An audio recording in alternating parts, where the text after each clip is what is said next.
There's nothing like snook hook sets at dawn or catching a tarpon in the moonlight. Find your next fishing trip made easy on fishingbooker.com and experience the magic of the Sunshine State or any other destination on your fishing bucket list. Book a blue water adventure in search of sailfish or go snapper fishing with the kids. With over 6,000 captains and trips to choose from, planning your next one just got a whole lot easier. Download the Fishing Booker app on the Google Play or App Store or visit them online at fishingbooker.com to book your trip today. I'm sure a lot of you guys remember the old ceremonial hunting tradition of eating the heart out of the first animal you kill. Meat from those organs are among the most nutrient-rich foods on the planet. You can get those same benefits your ancestors craved via convenient daily capsules from Heart and Soil. Find out more at heartandsoil.co. And remember, use code MeatEater for 10% off your purchase. Welcome to the Wired to Hunt podcast, your home for deer hunting news, stories, and strategies. And now, your host, Mark Kenyon. Welcome to the Wired to Hunt podcast. I'm your host, Mark Kenyon. This is episode number 173. And today in the show, we're joined by Bernie Barringer, a DIY whitetail bow hunter, outdoor writer, and author. And we're talking public land, scrape hunting tactics, October lull tips, rut hunting strategies, and so much more.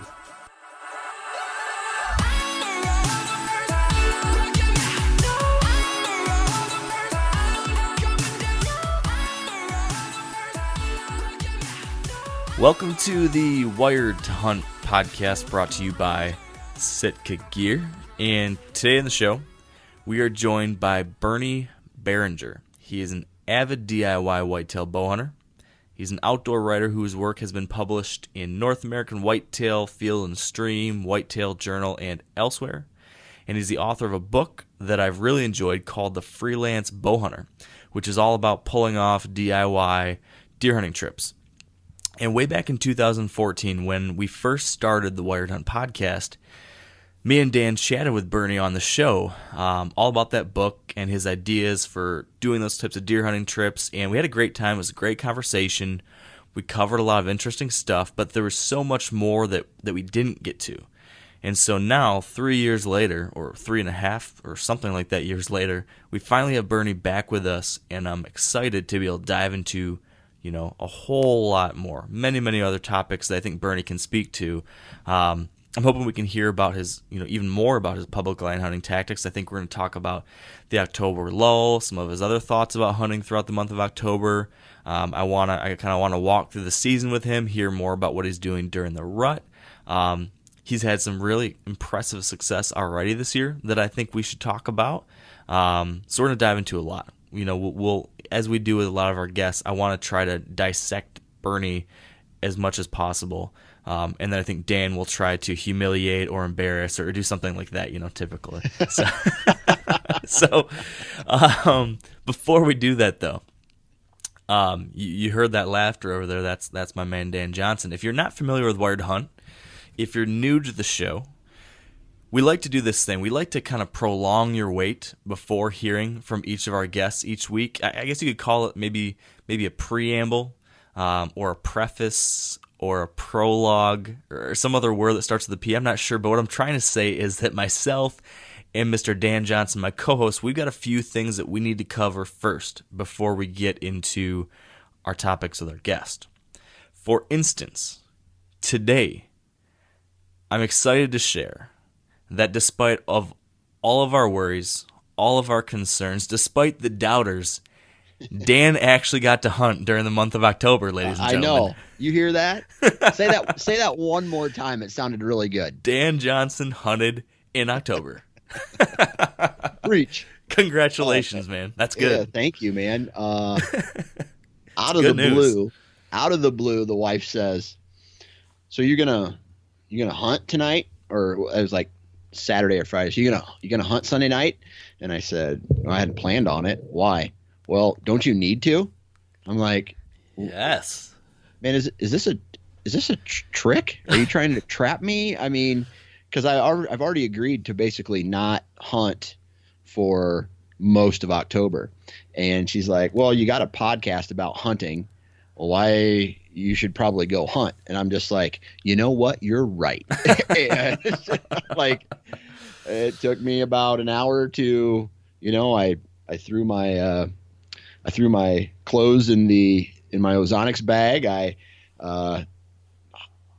took a shower. I got my tree stand up, and I hit the woods, man.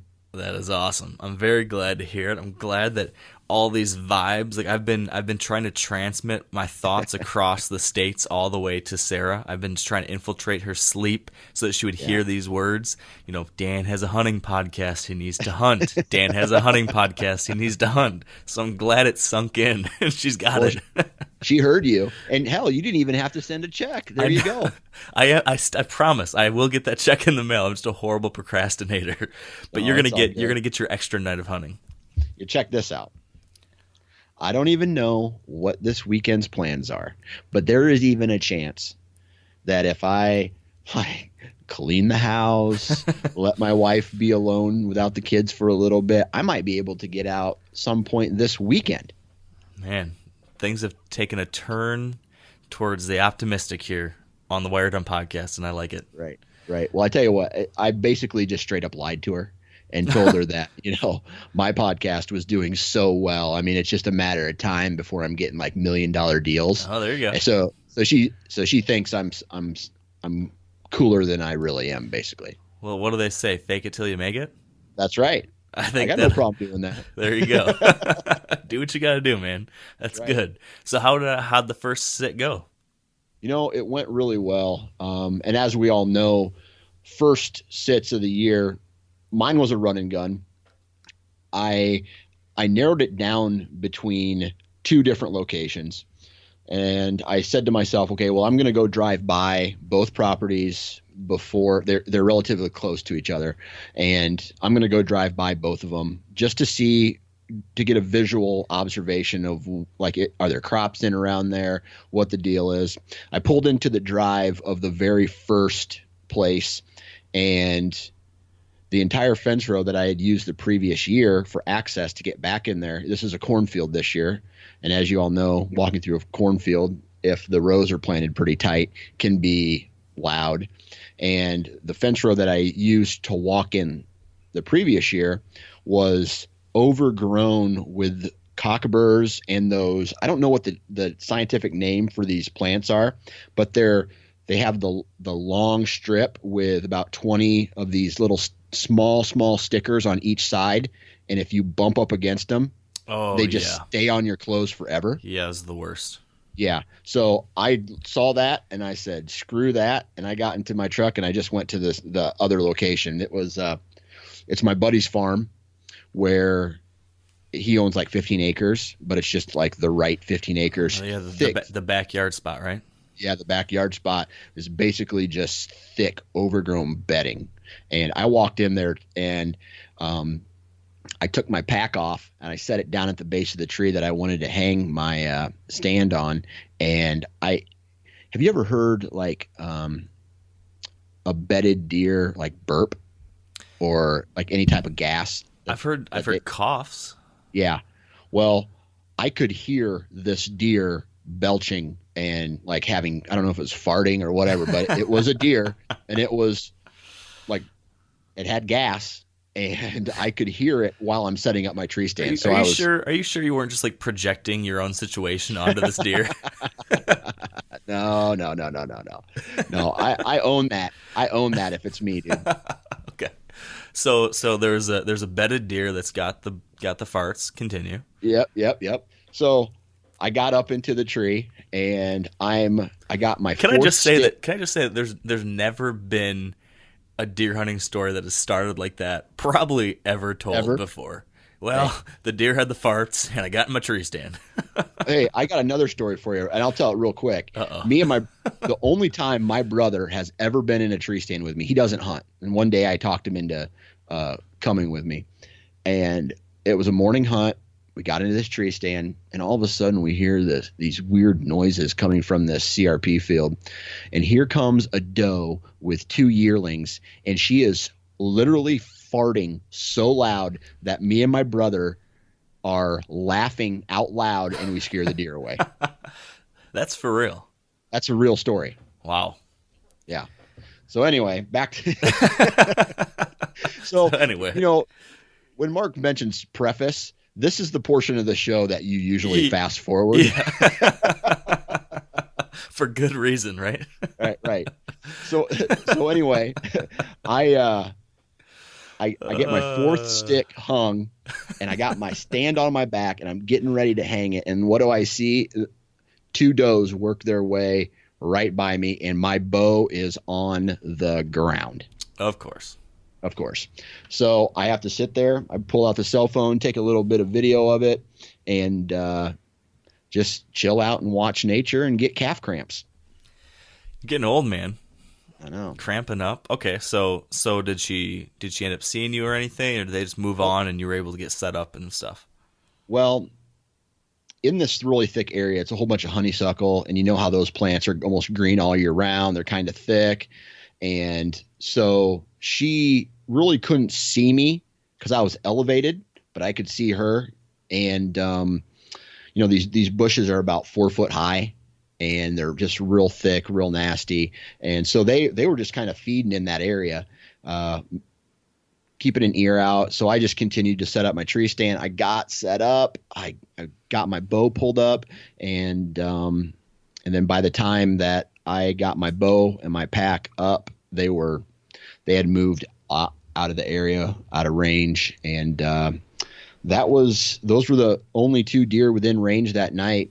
However, a handful of deer did come out further down that bedding area across the creek and went into a food plot on the neighboring farm. It's just I can't go that far without being on a different property. So basically the stand that I set was because I didn't have a stand set there already this year, and because I thought my buddy was going to sell that property. Oh. So I didn't do any work. He decided he's going to wait till the spring to sell it. So that means I can go back in there. I can set up.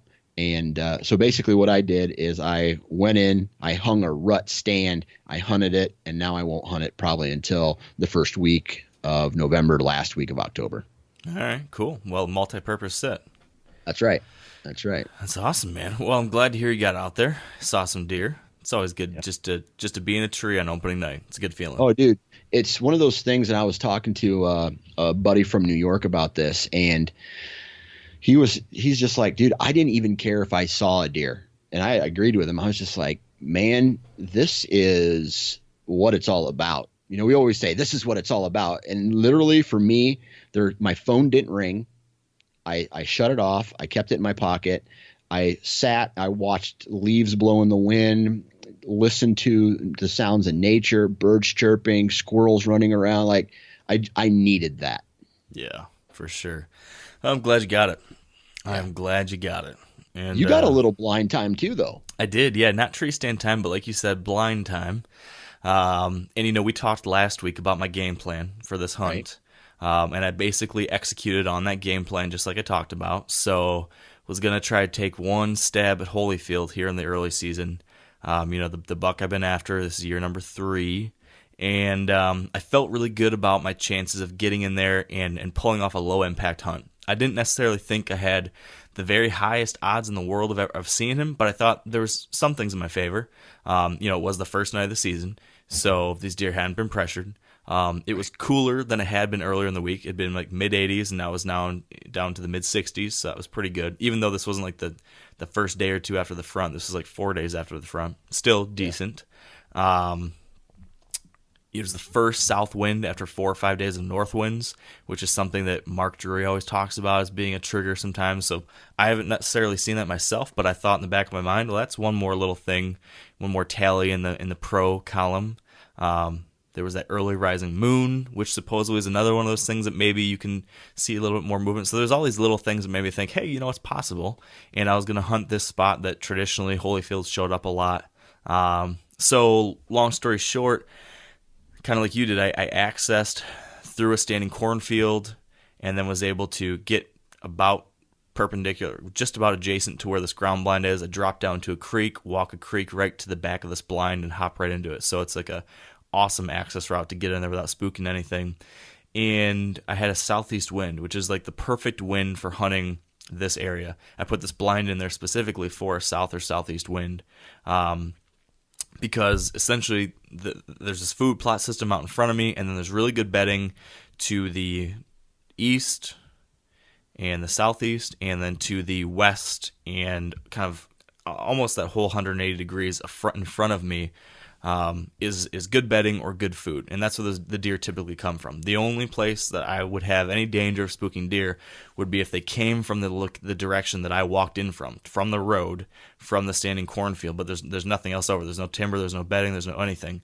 So I felt, of course, there's never a sure thing, but I felt pretty darn good about the fact I could get in here, have a decent chance at seeing him, and be able to get out without spooking a bunch of deer. So the night starts out. A couple does are feeding, gets towards prime time. Now it's like 4 does, then it's 6 does, then it's 12 does, then it's 15 does. Deer were just piling in, and now it's like the last half hour of daylight. I'm feeling pretty good about it. There's a lot of deer moving. I'm getting to that point where I'm like, hey, something could happen. This is what I was hoping would be happening, but I hadn't been seeing this on my trail camera. Later I found out my placement of that trail camera, I think, is just not showing me much of what's going on in this little area. There's a lot more happening that I wasn't able to see, so I'm feeling good. And then with like 25 minutes left of daylight, maybe just when you're waiting for the big boy to step in, right over my back right shoulder, and the worst sound in the world as a hunter, the one place I couldn't have him come from, one single doe came from. While there's all these deer in the food plot, happily hanging out, calm as could be. And what's cool is with this ground blind, this hay bale blind, they really don't give one rip about it. I mean, there's deer 3 yards away from me feeding. Like, I could almost reach out my bow and touch them. They're that close. And just no clue I was there. So it stunk. That deer blew, and then the whole food plot cleared out. Everything went running. So I'm sitting there pissed. Darkness is coming in. It's basically dark now. I'm getting ready to leave, and then I see deer start piling back in. So it's just at the end of daylight, and now deer start piling back into the food plot, and some bucks come to the food plot. And I got bucks sparring in front of me. There's bucks fighting in the food plot in front of me. A bunch more deer come in there. I'm like, well, geez, now what? And then back over my right shoulder, blew the field out again. So I was just devastated. Like, my low impact hunt, my one time in that was supposed to be in and out, not going to spook any deer. Of course, my overconfidence bit me in the butt, and educated some deer there, unfortunately. I was able to get out after that fine, but not the first night set I was hoping for. But on the bright side, I ended up getting trail camera pictures of Holyfield in that very food plot that night at 3 a.m. He showed up on trail camera, on my wireless trail camera, just moseying through. So my hope is that he wasn't in the area when all the commotion was going down, and hopefully that didn't bother him at all. Now I'm planning on staying out of there for several weeks now, letting everything calm back down, and I have been able to see that there's still deer feeding out there in daylight on my trail cam. So they're okay. I don't think it was a horribly negative situation. It could have been worse. At least he wasn't, spooked off the food plot. So now I'm just going to wait and see. Wait for later in the season when conditions are better for going there and there after him. But it was fun to be out there. It was just a beautiful night and got to see a lot of deer, so I loved that. And I'm heading up to do some northern Michigan deer hunting in a few days, which should be fun too. So the season continues. So you think that he caught your scent at all while he was in that ground blind, or do you think, he had no idea you were there? Oh, well, I've got no idea. I mean, I don't think, I guess I don't know this, but I don't think he was in the area when those deer winded me, because he didn't show up on trail camera till like 8 hours later. Now, hypothetically, he could have been in the distance. Maybe he was heading that way, and then the deer cleared the field, and then he headed off somewhere else and came back later at night. That's possible. You never know. But my hope is that, since he showed up so late on trail camera, that's because he was somewhere else earlier in the night. Now, yes, I mean, there's always a chance that he could walk through that standing cornfield and catch my scent where I walked through there or something. So I don't know. But I do know that at least two does winded me because they blew at me that night. But the other deer definitely didn't wind me. So that's good. So even though I bumped, 15 deer blew out of that field, they didn't wind me. It wasn't like the wind was blowing to all those deer. It was just this one single deer that came up behind me that scared everything else away. So my hope is that a couple deer winded me. Most of these deer just heard the blow, got out of there, but weren't too negatively impacted. And based on what I'm seeing so far, it's moving back towards normal behavior in that location. And I'm just going to give it time. And once we get to October, the 20th of October, I think things should be in good shape, and hopefully get a good cold front around that time period that he likes to start moving again in daylight. And then I can slip back into that area or one of the handful of other spots I have prepared and give it a go. So you think since then, has he showed back up on camera? Well, so this was, today's Wednesday. So he showed up Monday morning at 3 a.m., and that was the only picture I've got of him there. Okay. But I've only gotten trail camera pictures of him 4 different times in the last 30 days. So he's not been as frequent of a visitor as he's been in the past. My hope is that that might be changing now that the hunting pressure is increasing all around this area. There's been a bunch of hunters out. I've been seeing a lot of cars in the surrounding properties and stuff. So the pressure is ramping up significantly around me, and I'm hoping that this will give him another reason to spend more time on me, because pressure won't be there until one special night, which will hopefully be the night that he shows up underneath my tree stand. Nice. So, well, I'm pulling for you, bud. Thank you, man. I gonna do some public land hunting here over the next couple weeks. Do the northern Michigan thing over the next couple weeks. Bide my time in some of these other secondary properties I've got permission on too. So that's the game plan. And man, I wanted to talk today about another topic, but I just don't think we've got time to talk about it. So we're gonna have to do this maybe next week. Because yesterday I went to a CWD symposium here in Michigan. That. Yeah, and so this is the first national get together of CWD, chronic wasting disease experts from all across the country and even internationally. This is the first time this event has been held since 2008. An event like this since 2008. So this is a really big deal.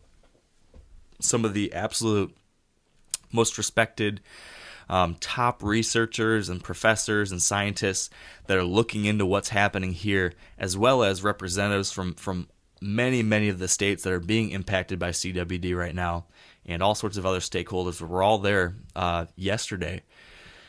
And so I got to hear some very interesting discussions, seminars, and talks on the topic of chronic wasting disease. Specifically, yesterday, the talk was all about the science of CWD right now. So what do we know?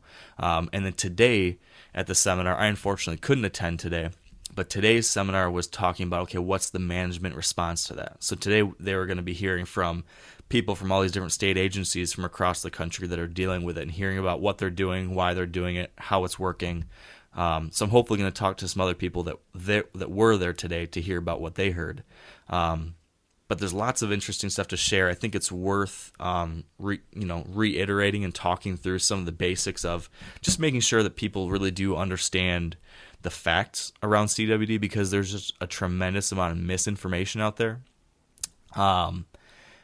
So I want to talk about that a little bit. I want to talk about some of the things that I was reminded of and that were reiterated to me. And then there were a few things that, even though I've followed this quite closely over the years, there were some things that I didn't even know about that I learned. So I guess I say all that as a teaser. I think next week, let's try to carve out like 10 minutes during our prologue to talk about that, because I think it's something that it is really a serious, important issue. Yeah, very important. And I think sometimes we like to try to push it aside or think, oh, no, this isn't something we need to worry about, or it's just a foregone conclusion. There's nothing we can do about it. I just want to hunt. It's well, especially this time of year, right? Right. I mean, everybody's thinking about me, myself, and my hunting, and then there's bigger fish to fry. Yeah. So yeah. So we'll keep that till next episode. But it'll be a conversation that I think is an important one for everyone to make sure we're keeping top of mind. So with that said, let's take a pause here to thank our partners at Sitka Gear, hear our Sitka story, and then we'll bring Bernie on and we'll talk October lull. We'll talk trail cams and rubs and scrapes and grunt and bucks and all that good fun stuff that we always like to talk about. Sound good? Sounds good. All right. For this week's Sitka story, we're joined by Bo Martonic, who tells us about a spring turkey hunt where everything went right. It was last spring in Pennsylvania when the temperatures were a lot lower than normal for a spring turkey hunt. I left my house early in the morning, well before light. I wanted to get a quick hunt in before work. And as I started crossing the valley, I heard some gobbles coming across the other ridge line. I hurried up, went down through the creek bottom. It was very windy and cold, about 38 degrees, and quite a bit of rain was coming down at this time, so it allowed me to get in pretty close to the roosted gobblers. As soon as it got light enough for them to come out of the roost, I gave a few soft calls with my grandpa's homemade call, and they flew down, came over the ridge, and the big Tom gave me a good 35-yard shot, and I put him down, ran up to him, grabbed a hold of him, and couldn't believe what I had. My biggest turkey to date, 1.5 spurs and a 10.5-inch beard, and it was one of the craziest and quickest hunts that I was able to make it to work on time. On Bo's hunt, he was wearing Sitka's core lightweight base layers. If you'd like to create a Sitka story of your own, or to learn more about Sitka's technical hunting apparel, visit sitkagear.com. All right, we are back now with Bernie Barringer. Welcome back to the show, Bernie. Thank you. Yeah, we were just chatting before we started recording that it's been more than 3 years now since our first episode, but we've gotten some good feedback on that one from way back in the archives. So I'm glad we can do this again, Bernie, and thanks for making the time to do it. How have you been? Because I know you are a traveling hunter. You're a traveling guy. You've been on the road a lot. How have things been going so far this year? Boy, it's been great. I've had some pretty good years here. Killed some bucks in Kansas and a couple other states. I killed one in Iowa last time I drew a tag, and then I drew a tag there again this year. So I'm going to Iowa again this year. I shot one of my best bucks ever on September 8th, just 3 weeks ago. So that was in Manitoba. And so yeah, things are going good. I'm shooting a lot of bears too. Nice. Yeah. Are you bear hunting? You doing fall bear hunting right now, or spring bears? Or are you doing both? I do both spring and fall. I write a column for Bear Hunting Magazine, so I do at least 2 bear hunts a year, and so that's my other passion besides whitetails. That's awesome. I went on my first black bear hunt this spring, and had a lot of fun. We didn't have any luck, but it was just nice to be out in the woods in I guess it was May, and out there chasing something. So I think that'll definitely be something I'll do again in the future. Yeah, you bet. It's a lot of fun. It's kind of addictive, and I can hook you up if you want a little better hunt where I can put you into some places where you're guaranteed to see some bears. So we'll talk afterwards. Yeah. I'll take. Now that's what it's all about. Contacts. Yeah, contacts. I'll take all the help I can get. I like. I enjoy learning as much as I possibly can about these critters. So I'm sure I'll be chasing them again here soon. But you know, we like to keep things a little whitetail focused here. So you said you had a good hunt in September. How did that go? Well, it was really interesting. This is a buck that I hunted last year, and this buck is a really nice 10-pointer. He's either 4 or 5 years old, and I green scored him at 161. So he's a dandy. And the hunt came about in an interesting way because it kind of goes back to the bear hunts. I've been bear hunting with an outfitter up in Manitoba, and brought him a ton of business through my writings and so forth. And so one year when I was there in the fall, the late August, I'm like, man, you got some pretty nice bucks coming out in these hay fields here. Have you ever considered offering early season bow hunts? And he's like, well, no, I do sell some rifle hunts in November, but I said, man, I sure would like to come up here and hunt in the end of August, and then into the season opens first Monday in September.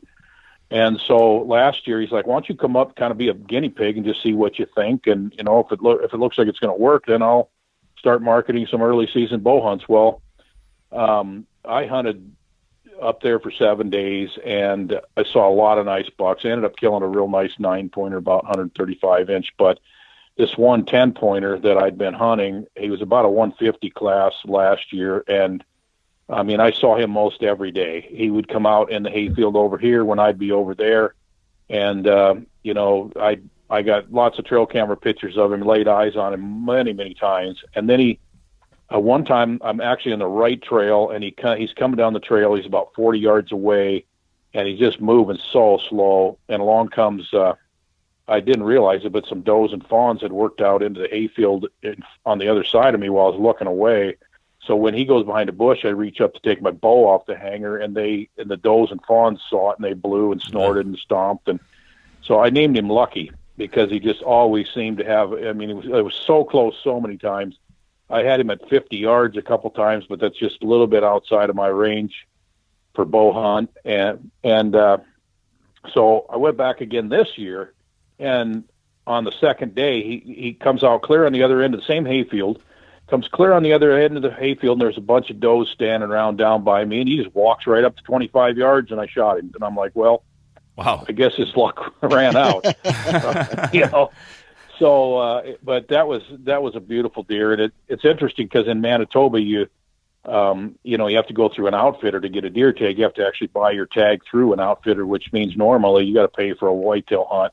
And so I was really fortunate. I just kind of lucked onto basically a free hunt, other than just having to buy a $300 tag, and killed a really nice buck. And I cannot wait to get back up there and do it again if he'll allow me to. Yeah, I bet. So I'm curious, you were describing, especially last year when you were first targeting this deer, you mentioned that you were getting him on camera and then seeing him on different areas of these fields. What was like, and I ask this because I've hunted that time of year too, and for my own selfish reasons, I've kind of bounced around in a similar situation. What was your kind of plan? Like, what was your approach to trying to narrow things down on this buck as you were going through that 7-day hunt? And then this year, I guess, what did you learn from last year and then applied it to getting that kill?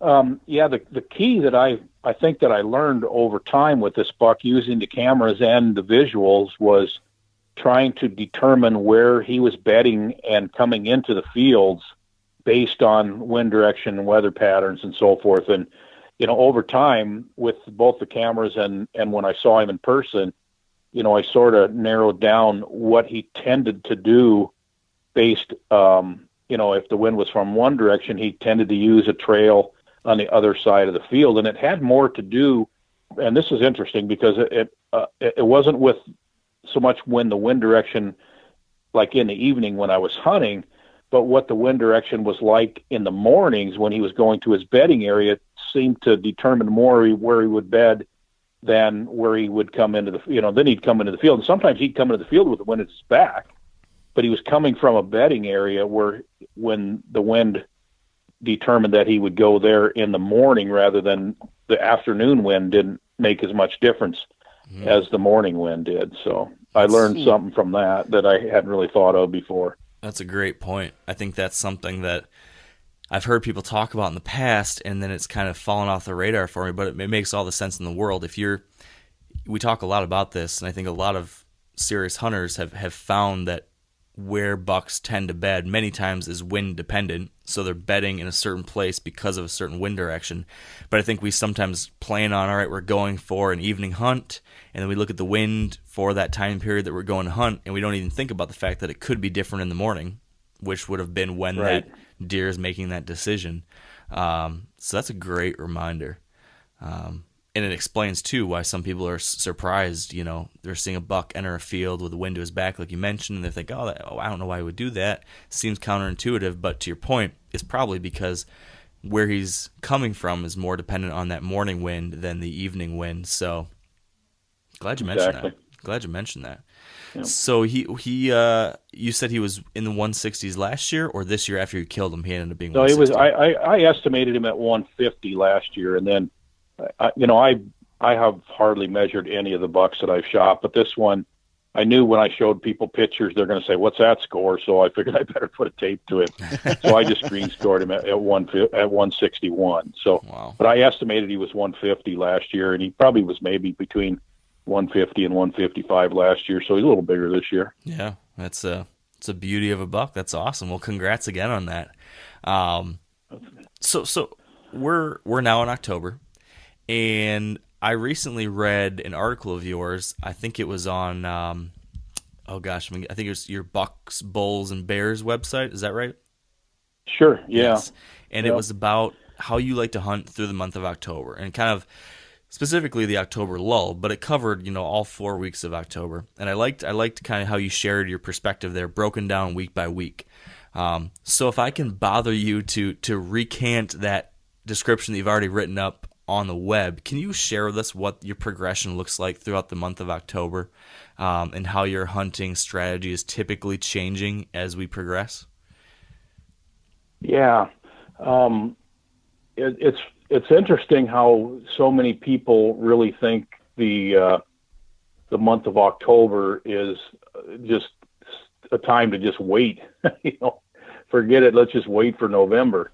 And the first week in October can be a really tough time because the bachelor groups are broken up, and the patterns.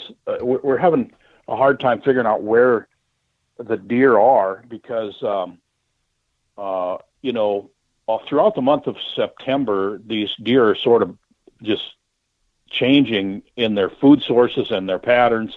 And, you'll be watching on your cameras and you'll see these deer in the fields in the evenings and stuff like that, starting in late August and right through the middle of September. And all of a sudden they're gone, and then, the end of September, 1st of October, all of a sudden you've got a buck on your camera and you go, I haven't seen, where'd this come from? Well, he came from somebody else, they're wondering where he is. And, so the first week in October, it's pretty much all about the food. If you can find acorns, hazelnuts, stuff like that in my area, that's kind of what they're eating on. If there's still some corn in the field, they're still in somewhat of a pattern. It's just that you'll have to find these deer again, and you have to move quickly because the patterns are changing. I like hunting October because the first week in October, especially, the weather's nice, and usually here we've had a frost, so we don't have much about mosquitoes and stuff like that. But then as the second week of October wears on, then it's getting colder, so the deer are seeking out the high carb foods like corn and stuff like that. If there's standing corn left, that's a real magnet for them. Sometimes they're picking up corn that's been harvested and so forth, and so that second week is not a bad time to hunt either. And by the third week in October, now you're starting to see a lot of scrapes and rubs that are pretty active, rather than you start seeing scrapes and rubs at the end of August and even as the velvet comes off. But by the third week in October, the bucks are really paying attention to them, and so that's when I start paying attention to them too. And also that's when the effectiveness of calling and rattling is starting to work. And then by the fourth week in October, then calling and rattling is at its peak. It's the best. Last week in October, first week in November, I would even give the edge to the last week in October for calling and rattling. That's the best time of the year also to hunt scrapes and rubs because the bucks are visiting them consistently. And another issue with scrapes that a lot of people don't think about, and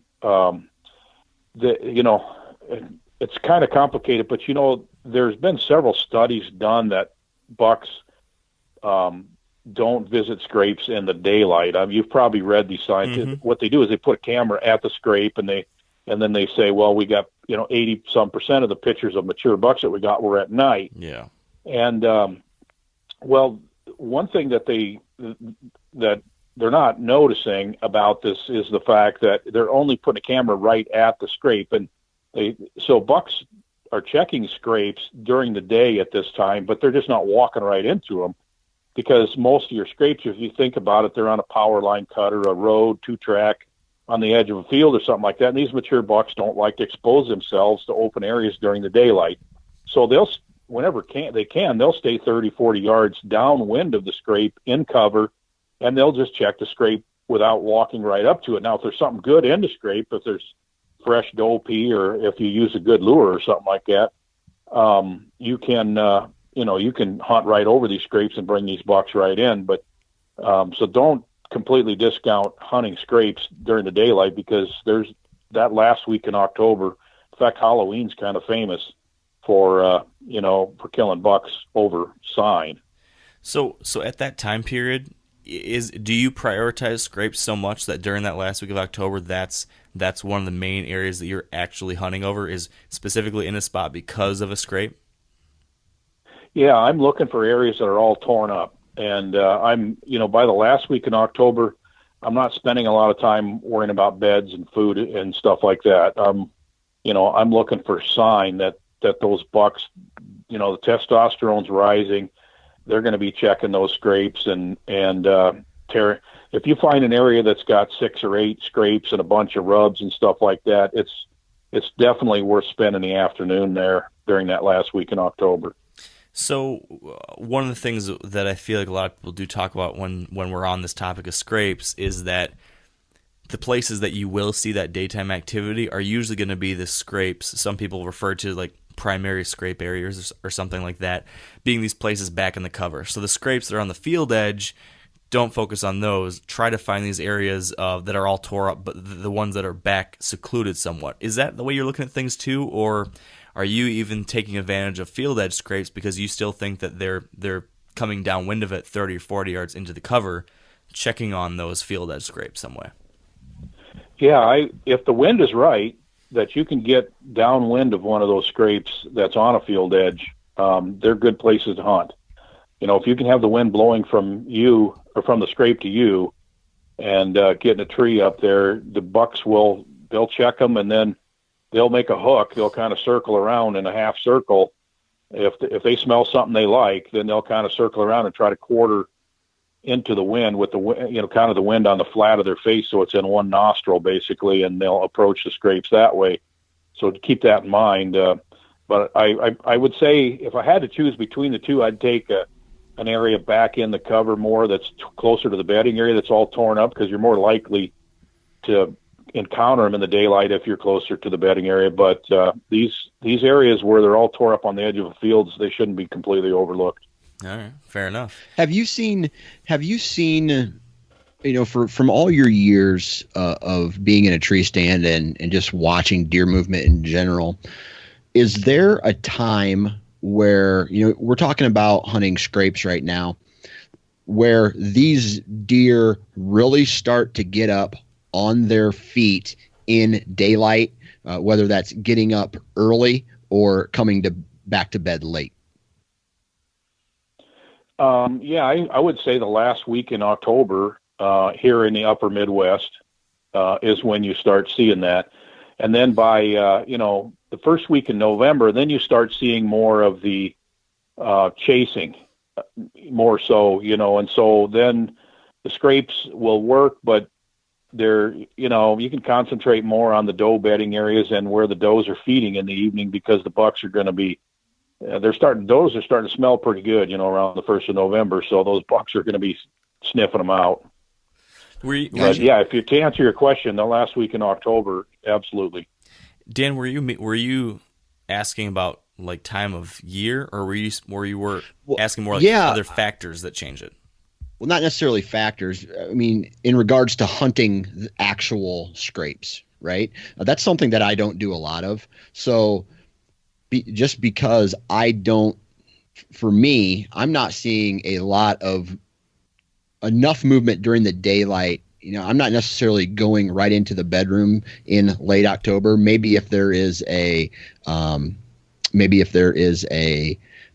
I guess a cold front coming for an evening hunt, I guess. But I do like hunting late October, the morning hunt back in a bedroom where the deer might be coming later back to that bedroom or maybe scent checking. So I guess my question was, what time of year, whether it's like the 24th, 28th, 29th, are you typically seeing these deer not chasing yet, but getting up on their feet a little earlier because, there's that smell in the air, like, hey, we gotta start getting ready. Gotcha. And I think Bernie, yeah. you would go ahead. Sorry, I was going to say, I think your previous answer then answers that, right? That last week in October. Yeah, and I would like to mention the mornings too, though. That's I would say the closer you get to November, the better it gets. But as far as the morning goes, when they're primarily on a feeding to bedding pattern, then they'll trickle back in. And it's hard to hunt mornings on feeding to bedding patterns without bumping deer, particularly if they're hunting in open fields. And they'll start trickling back in well before daylight sometimes, and you might not encounter the deer, and it's hard not to spook them or intrude.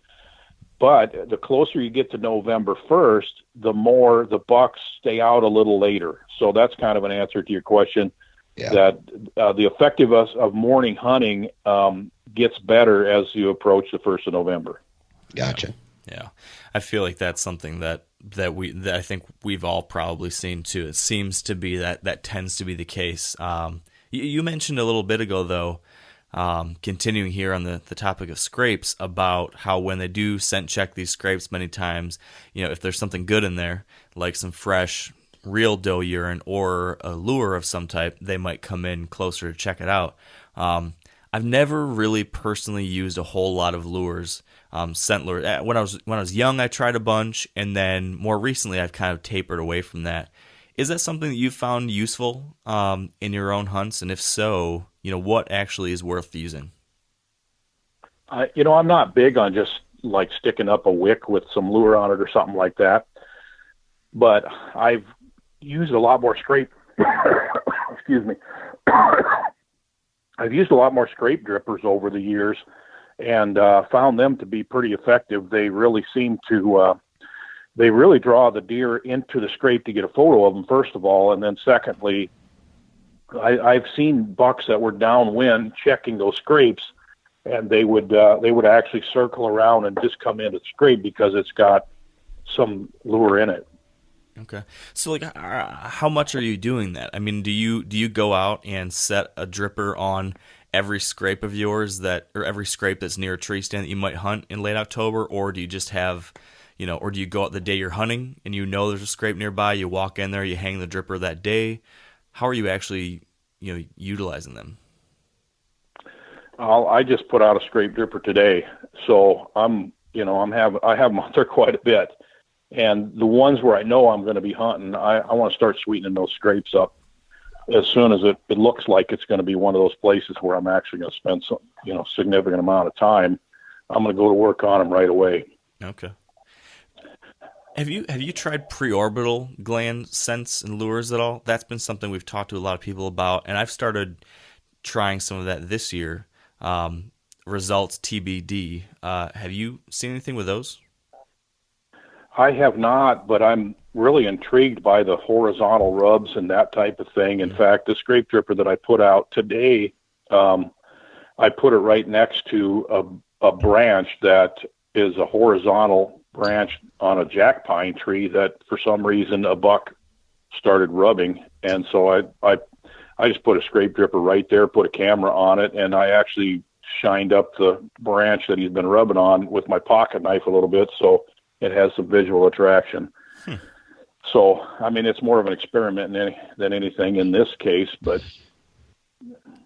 interesting.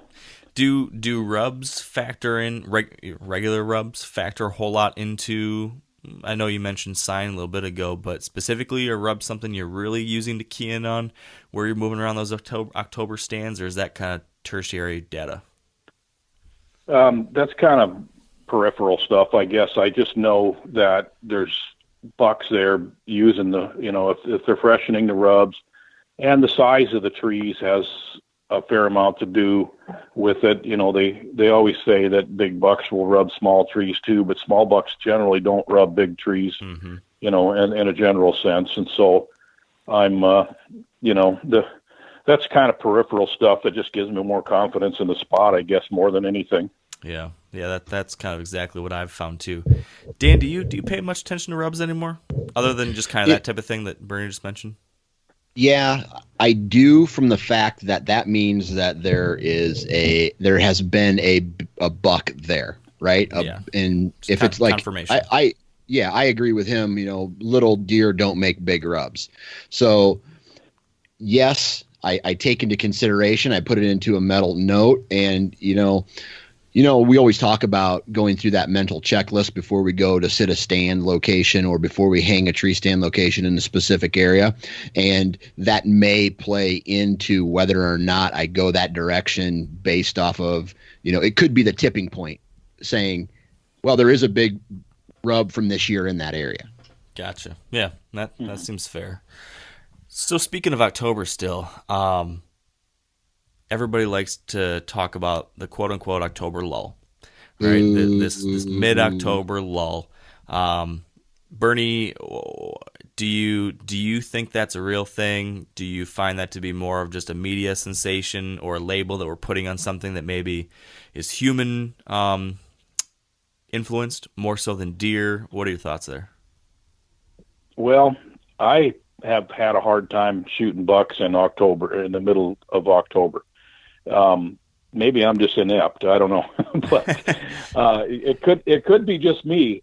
But it seems to me like it's harder to shoot mature bucks, especially during that time, just because their movement seems to be erratic. And I don't know that it's maybe that I just haven't figured it out. I mean, there's some people that kill big bucks. I know guys that have killed booners consistently in October, and maybe I just haven't figured it out, or I'm not in the right places. I'm not hunting the right places. Now, where I live, a 3-year-old buck is an anomaly here in central Minnesota, where, we have a deer season, a rifle season that starts the first weekend in November, and 80% of the bucks are shot when they're a year and a half old. So, I'm just typically not going to travel to a state where I'm on a bow hunting road trip the middle of October, just because it's a tough time. And, if there's a lull, I don't know what causes it, or, there's people that know more about it than I do, put it that way. I haven't figured out the code. I haven't broke the code at all. Yeah, fair enough. It definitely seems like, from everything I've seen and heard, studies show that buck movement does actually increase throughout the month of October, but that doesn't mean that daylight activity that the average hunter sees doesn't go down, due to things like increased hunting pressure probably, or due to changing food sources probably, or leaves dropping, and so the available security cover for deer changes. So all of a sudden all these things happen, and so deer habits change, which I think throws a lot of people for a loop that then looks like that lull. That's a lot of what I kind of hypothesize. But so given then what you just said though, Bernie, that this time of year is a little bit tougher for most people, for you too maybe, what are you actually doing this year throughout these next couple weeks? Are you still going to go after it? Are you going to lay back? What's on your actual itinerary and plans for the next 2-3 weeks? Well, I have a doe tag to fill here, and then I've got some cameras out, and I'm checking cameras, and just kind of if something pops up that looks like a pattern, then I'll go after a buck. I drew a Iowa bow tag this year, so I'm headed down there about Halloween. And I have got a buddy down in southeast Iowa where I hunt down there, and I sent him 6 cameras, and he just got them out last weekend, including a cell phone camera. I've got one of the covert Blackhawks Verizon cameras, and it's already texting me pictures of deer here in Minnesota, of deer in Iowa where I'm going to be hunting. So it almost seems unfair. But, so I'm getting texts in the evenings, and so far I haven't seen a shooter buck. There was one pretty decent 8-pointer on there last night, and he made a mock scrape and put this camera on it in a bedding area, and he'll go back in there about 2 weeks probably and move it. But it's kind of fun, and it's nice to have somebody on the ground that can help with stuff like that. And I'll mostly be hunting public land down there. I do have permission on one piece of property that's adjacent to a public land that I did get permission on one piece of property, but mostly it's public land. And the nice thing is I hunted it down in that area in 2014. So I was also able to learn the area quite a bit. And when I go back, it's really helpful, to have some history and understand a little bit about the travel patterns and things like that. So I'm pretty excited about it. I always love going to Iowa. I usually apply for 2 or 3 states a year. But when I think I'm going to draw Iowa, I didn't apply for Kansas this year because I just want to focus all my attention. I got $700 and some invested in this tag. Yeah. Right. I'm going to make the most of it. So when I'm done in Iowa, if it happens fairly quickly there, then I'll probably go to either Nebraska or Missouri and spend a week or 10 days in a second spot with an over-the-counter tag. So most of October then is dedicated to hunting locally there in Minnesota then, right? If you hunt. Yep. I hunt kind of sporadically this time of the year.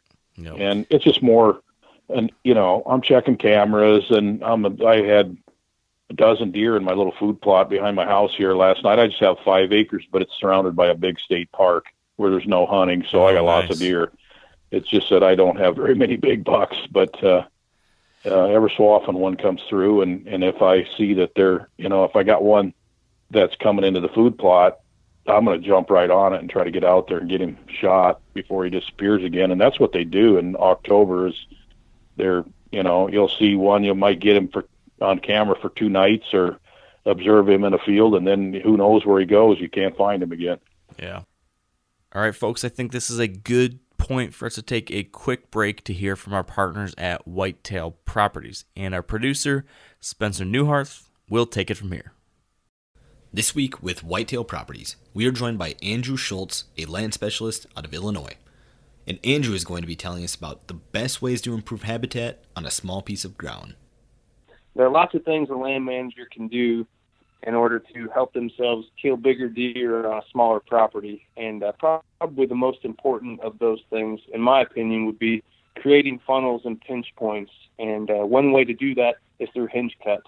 If it's a smaller property, it's assumed that it might not necessarily hold a whole lot of deer, but hopefully they're passing through there. And by creating good funnels and ambush sites, you can have lots of success by catching them traveling through the property. If the property does lay in a way in which you can create some small food plots, that could help attract deer as well.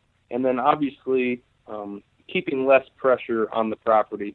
A small property can be easily pressured, especially if you get too many hunters out there trying to hunt it. So pay careful attention to the wind, pay attention to your entrance and exit to and from the stand, and try and keep that pressure to a minimum.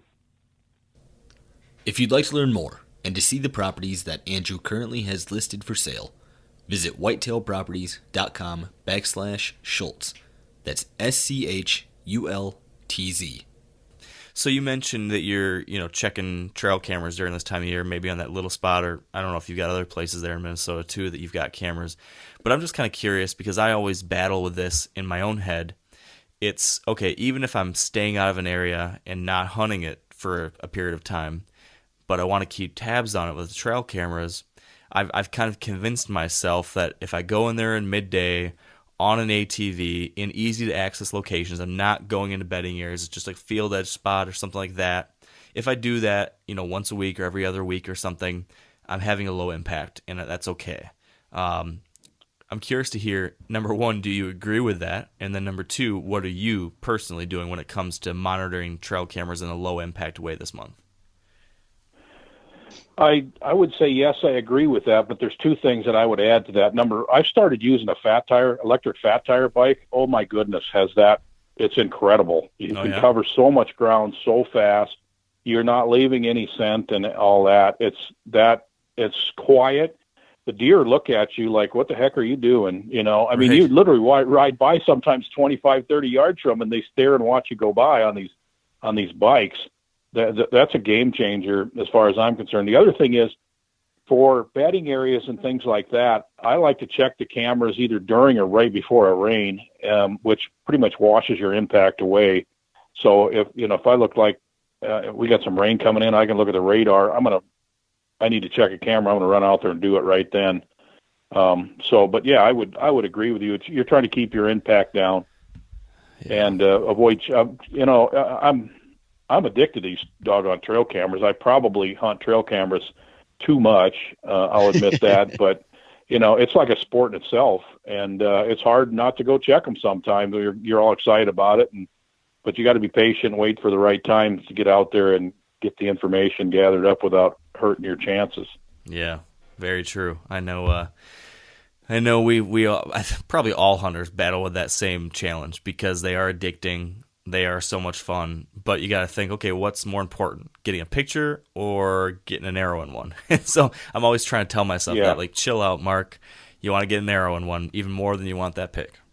But man, these cell phone cameras, to your point earlier, that's a really nice tool because you can get your pictures. It's like you can, what do they say? Have your cake and eat it too, or whatever. That's kind of the deal with cell phone cameras.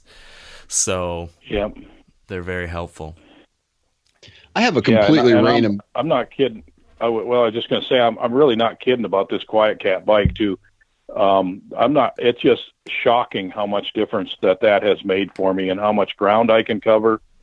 And I think these are going to be a big thing. And when I first saw them, I thought, come on, that bike's $3,000, and who's going to do that? How much impact can it really have?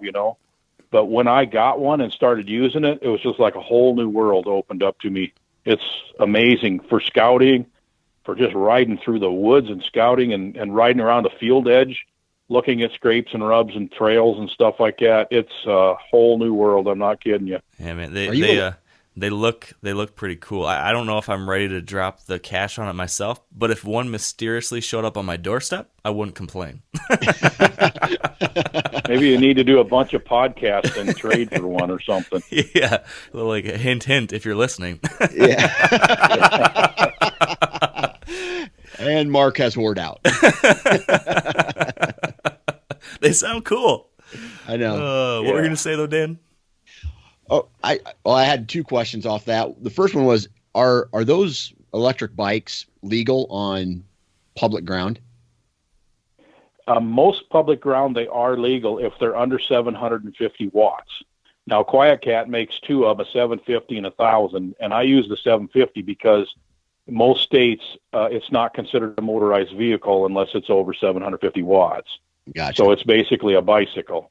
And now they have three ways you can use them. You can pedal them just like a regular bike, or you can just, the Quiet Cat has a throttle like a motorcycle, and you just drive it like a motorcycle, or you can use a pedal assist, which is what I use most of the time. And that's, you can just set how much assist you want, and you just pedal, and it helps push you. And I mean, you can go up steep hills. I pulled a big buck on a cart, right behind. I tied a cart behind the bike and just rode her right up a big steep hill. It's like crazy how good it works. Nice. So my next question was, this is kind of off subject, but when you are pulling a tag in Southeast Iowa, those don't come every year. Unless your name is Dan Johnson. Unless your name is Dan Johnson, and you live there like me. But, you're a non-resident, and you're not pulling that tag every year. How much time are you going to dedicate or budget to Iowa when, and you hunt all these other locations?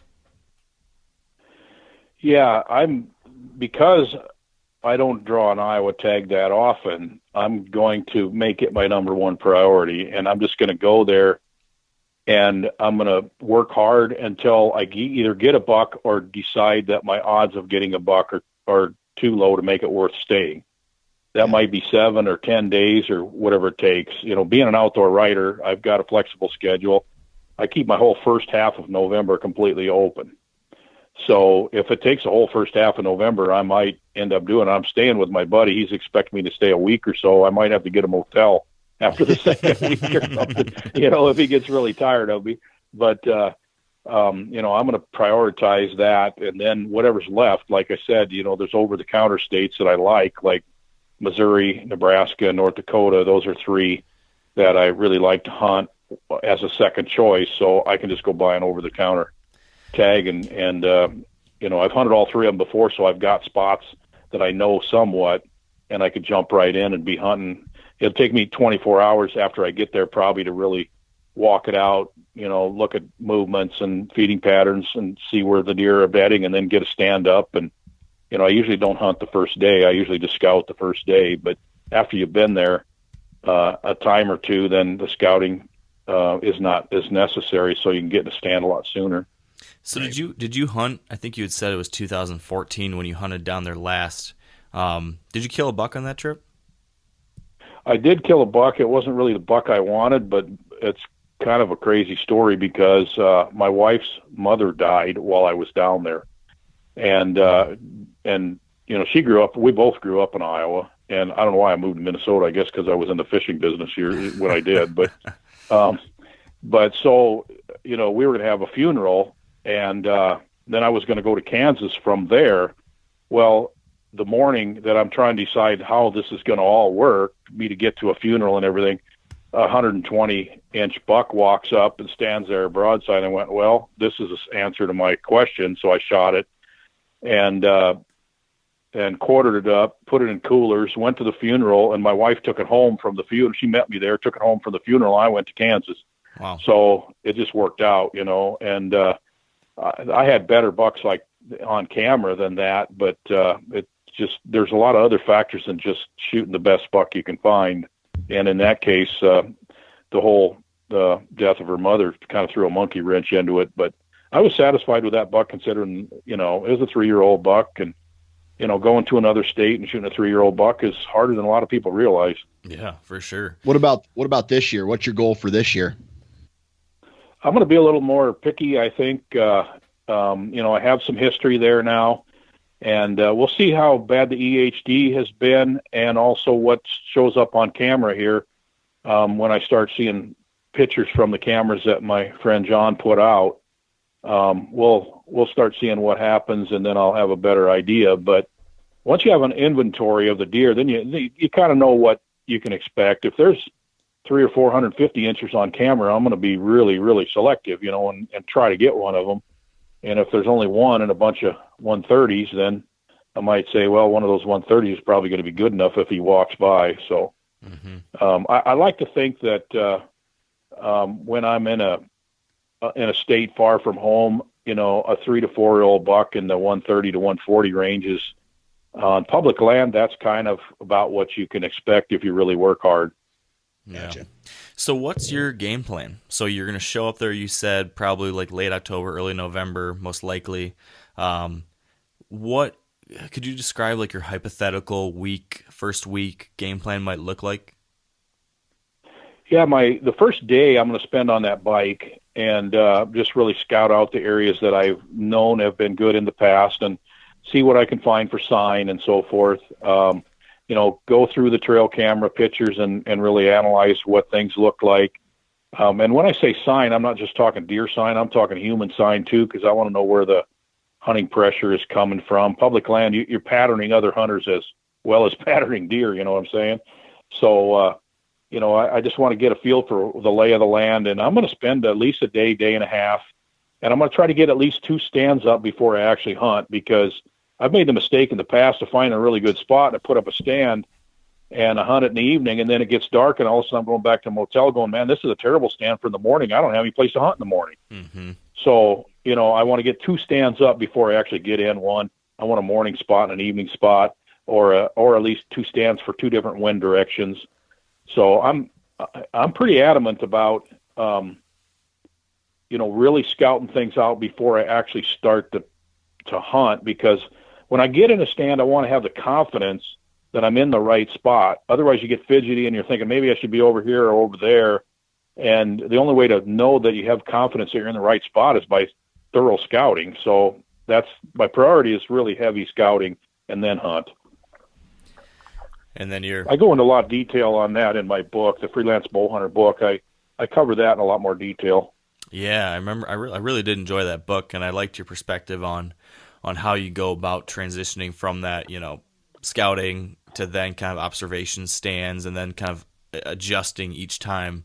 I mean that's something I've definitely adopted to my own style of hunting too when I've done some of these public land hunts, and it definitely seems to work. Has anything, because we talked about this piece of your strategy a lot, our first time we chatted on the podcast, we kind of dove into your whole public land philosophy, this whole, kind of game plan that you go through on most of your public land hunts. So if that was 2014 that I think that we had that conversation, now it's 2017. Has anything changed? Have you learned something new that has changed how you approach these hunts at all, at least when it comes to the public land side of things in the last, 2-3 years? Is there anything pretty profound that you now say, I'm doing something different? I can't say that there's anything really profound. I've tweaked things a little bit. I believe it or not, this might sound crazy, but I hardly ever hunt middays anymore. I tend to think that I get more value out of scouting and checking cameras during the middle part of the day rather than sitting in a stand. There may be times when I really feel like I'm in a spot that could have deer activity at any moment, and I'll stay there all day. But part of it's just that I just don't sit well. I'm just not one of these guys. I mean, I know guys that could get in a stand an hour before daylight and get out an hour after dark, and they can do it day after day after day. And I'm like, oh my gosh, that sounds like a nightmare to me. So, but I really want to know what's going on around me and stuff. So I'm going to get out and stretch a little bit so I can really be focused for the, 4 or 5 hours in the morning, 4 or 5 hours in the evening, and take 2 or 3 hours in the middle of the day off and do some more scouting or something like that. That's interesting. I mean, I know that Dan likes hearing that because he's always looking for excuses not to hunt all day, right? You're exactly right. Nailed it. Bernie, what kind of places during that time period, during your rut time period, when you're taking your midday break, what kinds of scouting is safe to do at that time of year versus stuff that's just too much of a negative? Or is there anything, or at that point, can you go in anywhere and you're not so worried about it because it's the rut? Well, I would really avoid the bedding areas, of course, because the deer are likely to be there at that time. I would check cameras at creek crossings and field edges and on funnels and pinch points and things like that I've got set up. That's where I would tend to check the cameras. But you also have to realize that you've got a limited time to hunt. You're on public land where the deer are somewhat acclimated to human activity, and you just have to hunt more aggressively than you would if I had 160 acres of well-managed deer hunting property.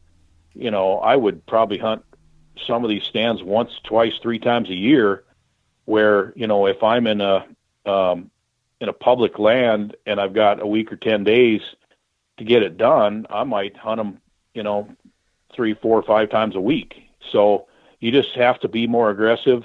It's just necessary. Yeah. Does that apply? And I assume it does, but does that apply to other aspects of your hunting strategy at that time? So are you more apt to call or rattle or decoy or just try other off the wall tactics because of that same fact? Or are you more conservative because there's more hunters and they're just less likely to be interested in those types of things because of all the pressure? I think I'm probably more likely to call and rattle. And I do use a buck decoy quite a bit. I have started using buck decoys more and more, actually, especially if I'm sitting up in an area like on the edge of a field where I can put that thing out there and make it in a visible spot. I rarely use a doe decoy alone. In fact, I don't think I have for years. I use a doe decoy in association with a buck decoy at times, but since you mentioned decoys, I should just say this. I think most times just using a doe decoy is more harm than good, because other does or smaller bucks come along and they look at it and they're used to knowing everybody around there, and that freaks them out. They're stomping at it, and but they don't necessarily do that with a young buck decoy with one antler missing, which is the way I normally set them up. Yeah, can you elaborate on the setup? How you're typically angling it, positioning it, et cetera, et cetera? Yeah, I typically position the buck so it's facing towards the base of my tree with one antler missing, and the deer usually will circle the buck to the side with the antler missing and give me a broadside shot. It depends on the wind direction somewhat, and some bucks just want to be downwind of that decoy, but more often than not, they tend to circle that decoy towards what probably appears to be its weak side, not having an antler there. So if it's facing right towards you, then they start circling towards the front of the decoy, then they're going to give you a broadside shot. So that's my setup. And if I use a doe with it, I'll just park the doe about 10 yards or so in front of the buck, and it just looks like it's a rut situation where he's got her pinned down and he's standing there staring at her. And man, that brings him in like you're reeling him in with a fishing reel, you know. And I've never had any luck with decoying. Would you agree it's kind of one of those high risk, high reward type things, Bernie? That's the way I look at it, at least. Yeah, I think so. I think there's more risk. The risk comes from other does. I think most of the time, you know, if you're gonna have trouble with deer that are not comfortable around your decoy, it's going to be an old, mature doe that gives you the problem. Yeah, and they'll usually give you the most problem with a doe decoy. So, you know, there's some risk involved. But I've been using buck decoys more and more over the years. That's kind of a trend for me that I'm using them a lot. So one of the things I think about when it comes to decoys, at least for me, is that I'm much more apt to use a decoy in an area where I think the hunting pressure is pretty low, where I think there's also like a larger number of mature bucks. So I'll use a deer decoy when I'm hunting in southern Ohio, but when I'm home in Michigan where there's just tons and tons of hunters and there's not many mature bucks, I've always shied away from them. Do you have a similar thought process, or are you just using them anywhere? Central Minnesota, southeast Iowa, you'll try it wherever? Yeah, I guess I hadn't really thought about it that way, but decoys, calling, and rattling are all kind of similar in that way, that if you've got more mature bucks and you have a more balanced buck-doe ratio, then you've got more competition for the does, and rattling, calling, and decoying just work better because that's what the deer are accustomed to. Now here, anybody, every year and a half old gets to breed a doe where I live at home, you know, so it's like you can rattle and call and they just kind of look like, what, you know, who cares? Right. They're not even accustomed. They don't even really hear a mature buck fight hardly. A lot of little bucks go through their whole lives probably never even hearing that. Yeah. Yeah, I feel like that's, or at least I always thought that was the case here in Michigan. And now I've actually seen, maybe not a mature buck fight, but I've just seen more rattling or more sparring happen. And it kind of has made me wonder, maybe I should try more rattling here. But I always fall back to just worrying about the potential of spook deer. I don't know. Do you think that's a genetic or inherited thing to run to that noise, even though they may have never heard it before, similar to maybe a snort wheeze? I don't know. It might be a curiosity. I'd think it's curiosity more than anything.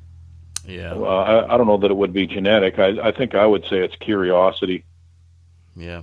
Yeah, I think that probably makes sense. And I do think that it's a learned thing to a degree. And I think for those bucks that live in areas where there's much more competition and that type of thing's happening much more often, I just think those deer just become more conditioned to know that's something they need to get in on, or they need to see what's going on there, versus an area where there's a very sparse deer population, very few older bucks that are going to be sparring. I think in that type of area where it just happens so rarely, when a deer hears that, it's either what Bernie just said, maybe they do have a curiosity reaction, or they have the, I don't like the sound of that, I'm getting out of here. Especially if it's in a spot where they're getting rattled at all the time and they just hear, and they associate that with hunters. Yeah, and the other thing is, deer are individuals, bucks are individuals, and I use the word personalities, although it's probably not the accurate term, but, you know, one buck is just more curious, or he may be just a fighter, and he wants to go over there and see what's happening, get in on the action. Another buck might tuck his tail and sneak off when he hears something like that. They all have different temperaments and individual traits. Yeah, very true. Have you ever been able to use something you've learned about a specific buck's personality to kill him? I don't know if you've seen a buck several days in a row and you've learned something about him, or over the course of a year or multiple years. Has that ever played into an actual strategy for you? I can't remember any case where it has. I was just thinking a couple days ago about when I lived in Iowa and the bow season opened on October 1st, and I had this buck pinned down. I mean, I had him so patterned. In fact, I was bragging at the archery shop that I was going to kill this buck on opening day. And I don't know what happened to him, but I looked like an idiot because the day before the season, he was gone, and I never did find him again. So, funny how that goes. Yeah. But so, off the top of my head, I really can't think of anything that is a chink in the buck's armor that allowed me to kill him. Yeah. Just a matter of being in the right place at the right time, especially I think on a lot of these public land hunts too. It's a lot harder to figure out specific bucks when you've got other people in there. You're usually only able to hunt a spot for a limited amount of time. That's a tough angle. So yeah, it is. You're hunting areas. What you do is you're trying to hunt specific spots where you think you'd have a chance to shoot a buck, rather than trying to pattern an individual buck. You only got a week or 10 days to do it. It's really, really difficult. So, I'm concentrating on terrain and tracks and trails and sign and so forth, trying to determine where I've got a really good chance of having a buck come by and hoping it's a good one. Yeah. Now, we talked about this a little bit, or probably a decent bit last time, but I'm always curious in hearing real specific examples, because I think people hear some of these general terms a lot, like pinch point or bedding area. They hear these things a lot, but what does that actually look like in the real world? So my question, Bernie, is could you maybe describe for us a few of those types of areas or places that you key in on, and maybe give us a specific example of a few of those spots that you found on public land that have been worth spending some time during these trips of yours, that might help us better envision what we should look for ourselves? Yeah, I can speak specifically to things like pinch points and bedding areas and so forth. I've got a spot on a public hunting property in Kansas I've killed 3 mature bucks in the last 4 years, and actually 5 years, 4 years that I've drawn a tag. 3 bucks in 5 years. I've hunted it 4 times in 5 years. So, and what it is, it's a river. It's a pretty good sized river with a really steep bank. And, then it's open fields on one side with a strip of timber that connects 2 other larger blocks of timber that's along the river. And the only reason that there's not a lot of other hunters back in there is because it's like 1.75 miles from the road. And it's hard to get back into. Well, if a guy's really willing to work and put his stand in there, just park your butt there and hunt mornings and evenings for a week, your chances of killing a pretty decent buck are pretty good, really good, in fact. And it's just one of those places where you got a lot of does bedding on the hillsides to the north, and then you got a bottom that's like a kind of a flat. I don't know how to describe it, but it's mostly mature timber, but it's big enough that the canopy hasn't blocked all of the undercover from the sunlight, and there's a lot of does down in that area. So it's 2 areas with a lot of does that are connected by a narrow strip of timber with open field on one side and a riverbank on the other. And you look at it, and the thing is, you don't really see it. If you look at it on Google Earth, you wouldn't really look at that and go, wow, that's a classic pinch point. But when you get out there and you see how the deer actually move through it, then you're just like, holy cow, this is a gold mine, and it really is. So that's a good example. Yeah, especially a good example of why it's important to do that day of walking around like you talk about doing. Because if you just looked at the Google, or if you just looked at your satellite imagery or whatever it is you're looking at, like you said, you might miss that. So that's an interesting example of that. Mm-hmm. So sorry, what were you going to say after that? Oh, I was going to also mention the bedding areas. I was thinking of a specific property in Missouri that I've hunted. It's a big piece of public land, and I discovered where a lot of the does like to bed on a hillside. It's pretty thick in there, and then it's also an area where they can kind of get out of the wind, and they can see in front of them. But the wind if in a northwest wind, which you get a lot, in November, they can smell what's behind them and see what's in front of them, and then they can duck into some really thick multiflora rows if they get disturbed. And that particular spot, I just hunt downwind of that spot, and bucks tend to circle downwind of it along the edge of a food plot that the Missouri DNR has put in there. And that's been a pretty good spot for me. I haven't actually killed a buck in that spot, but it's just a matter of time. I've let some pretty decent ones go, and just because it feels so good, I keep thinking one of these days a 150 is going to walk by me. And so that's just another example of the type of things that you really like to find on public land. And those are things that most people don't see. Some guy might go out there and see a trail where the deer are walking in and out of this corn plot. The DNR in there has planted about 20 acres of corn, and you would circle that, and there's 3 or 4 really well beat down trails. Most people just set up on one of those trails, and they'll see does all day long. But if you really figure out how the bucks are working it, they're not using those trails. Yeah, that makes sense. I've always, and to your point, whenever I see something like that, like a food plot or some type of man-made opening on this public land, some type of habitat improvement, I always assume that every hunter that does come out here is going to key in on that. And so I sometimes avoid that because I'm like, well, this is just where everyone's going to obviously try to be. But to your point, there's probably still ways to utilize the information. Okay, yes, this is still going to be a draw, but I know other hunters are going to be here and here. How can I still utilize that to inform where I go? Just back off away from where those hunters might be, or figure out what the bedding is in relation to that. That's an important point. Here's the question I like to ask a lot of public land guys. When you find a piece of property and maybe you've seen a big buck that you're kind of targeting, but there's also other hunters that are hunting it, how often does another hunter's location or their pattern affect where you're going to hunt? Basically, are you using where other hunters are at to establish your tree stand locations?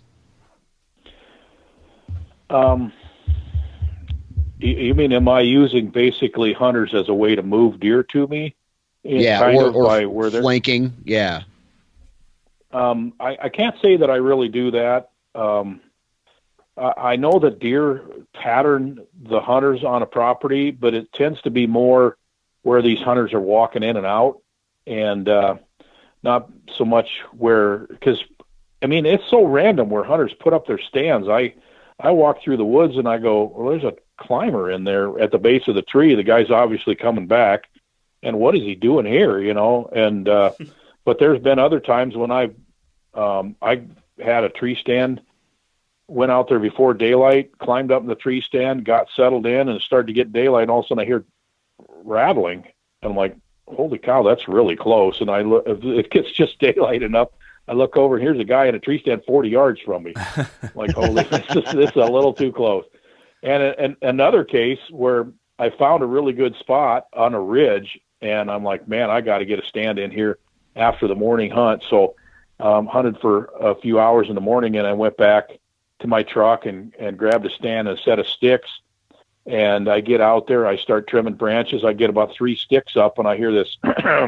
And I look over, and here's a guy in a tree stand literally 20 yards from me. Oh, no. And he let me get the 3rd stick up there before he even said anything. I'm like, dude, I just said, I'm half done here. Are you going to hunt here in the evening? And he goes, well, I just hunt here in the mornings.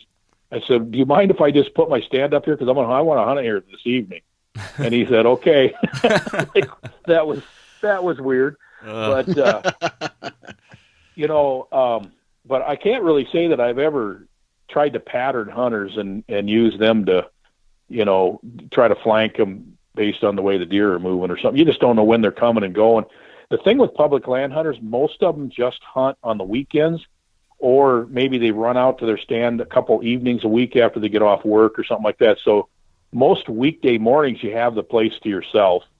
Not so much on the weekends, but mornings you normally do, and then some evenings. And because most local hunters are hunting after work, they're not getting very far from the road. And more and more people are getting way back in off the road. People are willing to work harder than they ever used to. So, you get a mile back off the road and you run into a guy and you're like, man, I really didn't expect to see anybody back in here. But it happens more and more. Yeah. Still, those deer are mostly undisturbed, though. That was what I was just going to ask, because I feel like more and more people are talking about how to hunt these public places. More people are hearing, get as far away from the parking lots or get into these hard-to-reach areas. So I was curious.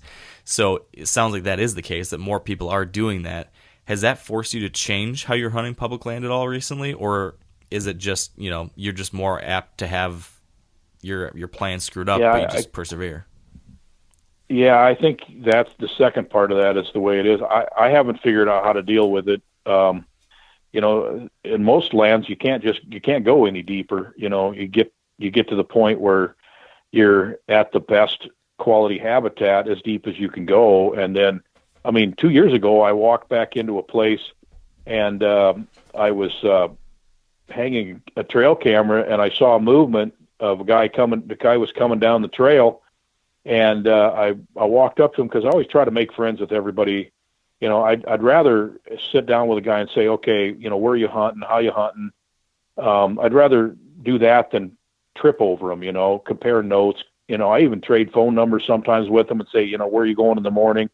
And I've made good friends that way. But the surprising thing was about this guy is that when he bought my book.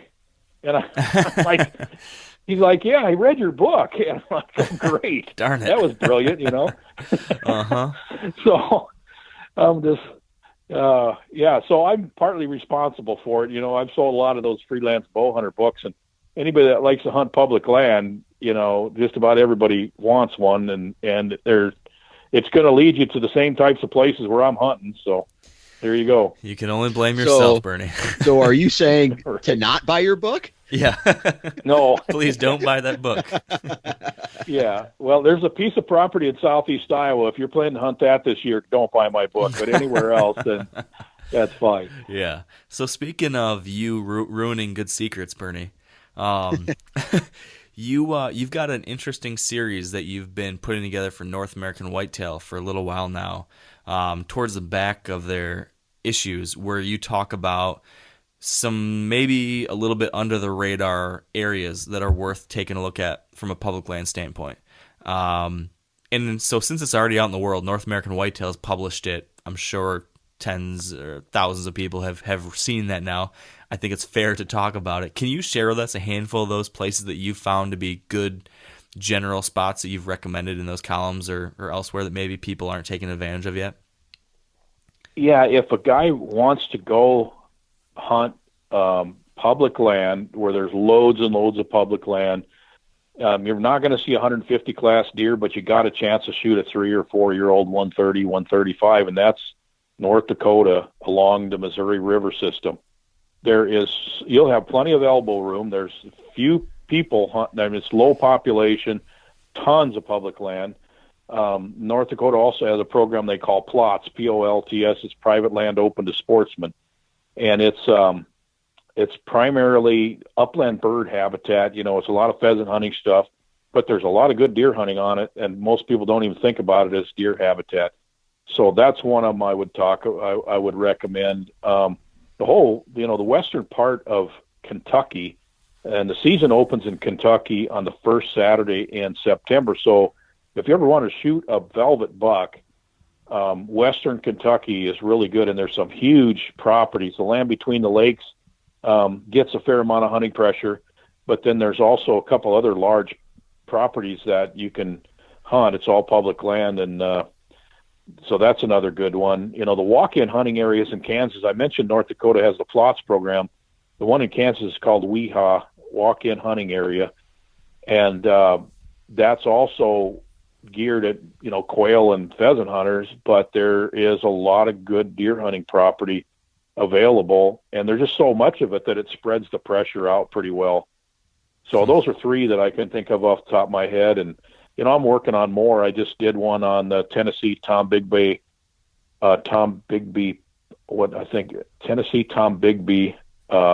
property in Louisiana and Georgia. And that looks like a lot of fun hunt because it's almost all boat-based hunting where you have to go out to islands and stuff. Oh, wow. The Mississippi River's like that, too. So, some of these are places that I've hunted, and others are just places that Gordon Whittington, the editor of North American Whitetail, and I have sat down and said, let's do some research. Let's find out what are available at these. And we're going to do a series of about a dozen of them. And I think I've done 6 or 7 of them so far. And most of those are places I've actually hunted myself, and some of them aren't, but I've just done the research, made calls to biologists, and, looked at satellite photos and stuff like that to really learn the properties, and so I can give some decent advice on how to hunt them. Yeah. Yeah. I found them interesting so far. I think it's a good idea. Although there's probably a handful of guys out there when they read these articles that are just cursing you after you put them out there. Not my secret spot. I know. Yeah. It happens. Well, they're pretty big areas, so yeah. And realistically, there isn't like there's a million people that are out there doing this. It's a growing number of people that I call freelance bow hunters, where they're packing their truck and going to a new area and just trying a new spot. It's a lot of fun. It's a fun way to hunt. Oh, yeah. And it's challenging, and you'll learn a lot. And, there's a lot of people in Michigan and Pennsylvania and the East Coast that they're watching the Outdoor Channel and they're going, man, I could never kill a buck like that where I live. Well, you can go to places that have bucks like that. You're just going to have to work for them. Mm-hmm, for sure. Is there anything else from a mental standpoint for a guy that's going out to do something like that? Let's say in Michigan or New Hampshire or Georgia or wherever, and let's say in a lot of these places, heavier hunting pressure, lower numbers of mature bucks. They go out on one of these hunts. Is there anything from a mental side that you think that this guy or girl should be keeping in mind, maybe about how to handle the hunt or the moment of truth or anything else? I think the most important advice I could give people would just be the first time you go, just don't get your expectations too high. Just go out there, try to learn, have fun, really scout hard, and just go with the expectation that you're just going to try to learn the properties and learn how to be a better deer hunter. Spend a whole week just, learning how to be a better deer hunter. And if you shoot a buck, fine. If you don't, that's fine too. The more you go back to a property, the better you'll hunt it, because you've got a library of information in your mind about what you've seen in the past. So there's two kinds of people that like to do this. Some of them like to find a really good piece of property, really learn it good, and then just go back there year after year after year after year.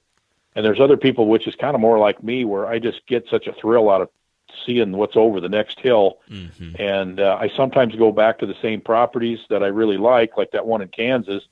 But I also, I got a spot in western Nebraska where I was on my way to Kansas a few years ago, and I put out some cameras while I was in Nebraska, and then I just put them out, and then I went and hunted in Kansas, and I came back and picked them up on my way back. And I'm just like, man, I got to get out there and hunt one of these days. I just can't wait to try this new spot. So that'd be my advice. Just relax, have fun with it, and if it happens, it happens. And the second year you go back, you can get a lot more focused on really trying to get a buck than the first year you're just learning. Yeah, I think that's good advice. Speaking of the mental side of things, this is just in general is something that I think I'm just personally kind of becoming more and more fascinated with, because with the podcast, right, we've gotten to talk to dozens and dozens and dozens, if not hundreds of different very successful deer hunters. And I keep finding that there's so many different ways to go about it, to kill a mature buck. So now I've been thinking through and reflecting back on all the different people I've talked to, trying to parse out, what are the consistencies? What are the things that most of these people, even though they go about things very differently, almost always do have in common? Like, what are those common threads that bind together all of these most successful people? And I'm developing some of my own theories, but I'm curious for you, whether it be based on people you've talked to or maybe just assumptions you have. What do you think are some of those key characteristics, maybe that are most commonly found in those very most successful people? I would say there's two of them. The number one and most important one is the willingness to work hard. The willingness to really put in the time and walk the miles and do what needs to be done. That's the number one characteristic. I just did a story for North American Whitetail online. It was called 6 Reasons You've Never Shot a Booner. And I interviewed like 4 or 5 people who have shot multiple booners. And, it's not pure luck. It's these guys are dedicated. They put in their time. And so that would be the number one thing. And the second thing is some people are just better at absorbing knowledge and, seeing things and filing that away and then using it the next time they see it. I don't know if there's a name for it or how to actually describe how this works, but some people are just kind of better at learning and applying what they see to make them a better hunter. Does that make sense? Yeah, I mean, yeah, and I might suggest, or I might guess that maybe the biggest difference there is that a lot of guys hear stuff, but a very much smaller portion of that number of people that hear about something actually execute on it. Would you agree with that? Yeah, I would definitely agree with that. And that kind of goes back to what I just said too about the actual, picking up knowledge, kind of filing it away, comparing it, observation. Some people are really good observers. One guy can walk through the woods and not hardly see anything, and the next guy, walks through and learned a lot. And that's partly personality, but it's also something that can be developed and learned and trained. Mm-hmm. Do you have any ideas on how to get better at that? Is it just like recognizing the need to get better and just paying more attention, or is there been anything that has helped you get better at that you can speak to? Yeah, I think paying more attention is a good way to put it, because slow down and just really observe what's going on around you. I read books about some of these guys that are incredible trackers and, the things that they notice and things like that. And these guys are so detail oriented. That's one thing that I have to work on. I'm just not detail oriented enough. I have to really learn and work on being detail oriented. What am I seeing? What do these tracks mean? Because this buck is facing this way in my trail camera picture, what can I learn from where he's coming from at what time and where he's going to and things like that. There's, it's just really detail oriented stuff that makes you get better and better. Mm-hmm. Yeah. I think I definitely have to agree with that. Dan, do you have any final thoughts here as we start to wrap things up?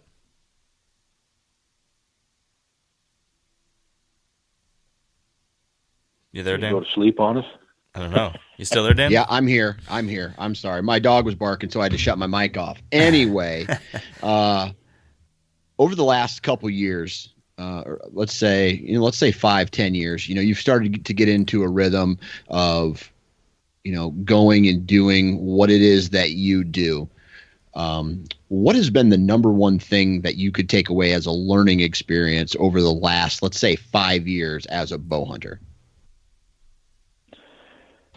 I've been bow hunting for 45 years, and for too long, I was just kind of too serious about it. I mean, that sounds crazy probably at this point, but I'm 58 years old now, and my grandsons are starting to get into bow hunting before too long here. And I'm just kind of stopping and smelling the roses more. And maybe that's not what people want to hear, because they want to hear that I'm out there, killing a huge buck every week during November or something. But for me, I'm just I'm at a point where I just enjoy every day that I'm in the woods more than I ever have before.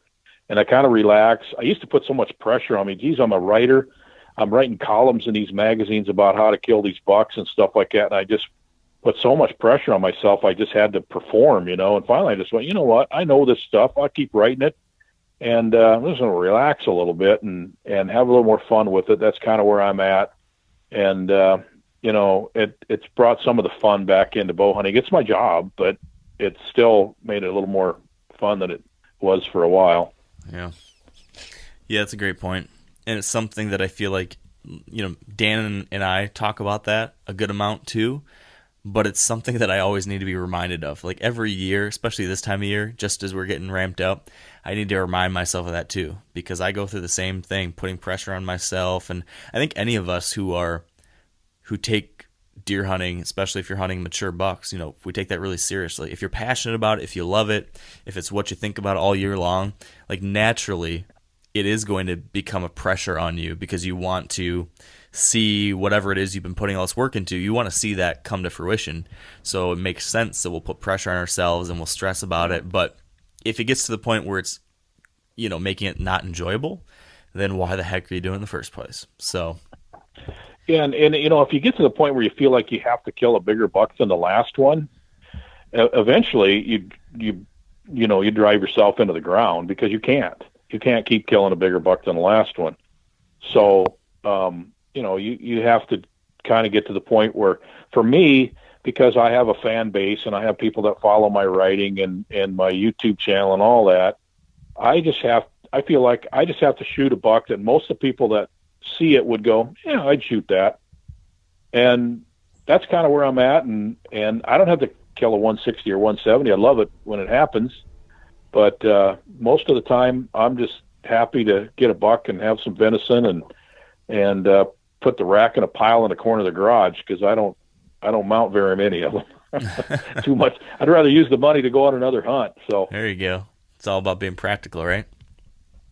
Right. So is there anything, Bernie, that we haven't touched on yet that you find to be one of those glaring gaps in most hunters' knowledge base, or a weakness or a mistake that you just hear about or see being made so often? Is there anything we haven't touched on like that you want to make sure we do?